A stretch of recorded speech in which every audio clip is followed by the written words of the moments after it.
நம்ம பசங்களுக்கு இப்போ நம்ம நல்லி எலும்பு கொடுத்துருக்கோம், நல்லா சூ பண்ணுவாங்க. போனுக்கு நல்ல எலும்புக்கு என்ன சொல்லுவாங்க, பல்லுக்கு ரொம்ப நல்லது, ஸ்ட்ராங்காக இருக்கும். சூயிங் போன் இது, லேம்ப் இது பல்லுக்கு ரொம்ப நல்லது. ஜஸ்ட் எப்பயாவது கொடுக்கணும், இது டெய்லி கொடுக்கக்கூடாது. இது எப்படி பண்ணுங்கிற நான் வீடியோவும் போட்டிருக்கேன், கண்டிப்பாக பாருங்கள். ரொம்ப வேக வைக்கக்கூடாது, ரொம்ப பாயில் பண்ணால் ஷார்ப் ஆகிடும். லைட்டாக சுடுதண்ணியில் போட்டு ஒரு ஹீட் பண்ணால் போதும்.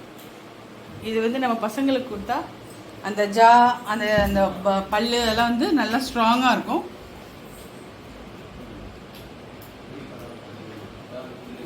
அவங்களுக்கு அந்த வேறு எதையும் கடிக்கணுங்கிற ஃபீல் வரும். ஆல்ரெடி நான் அவங்களுக்கு சூயிங் போனை பற்றி போட்டிருப்பேன். ஸோ இது வந்து லேம்ப் போன் நம்ம வீடை வந்து வேக வச்சு நல்லா கொடுத்துடலாம்.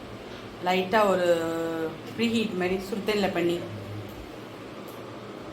சுடுதண்ணி லைட்டாக ஒரு 2 மினிட்ஸ் போட்டு எடுத்துகிட்டா நல்லா சூடாகிடும், போதும். தேங்க்யூ.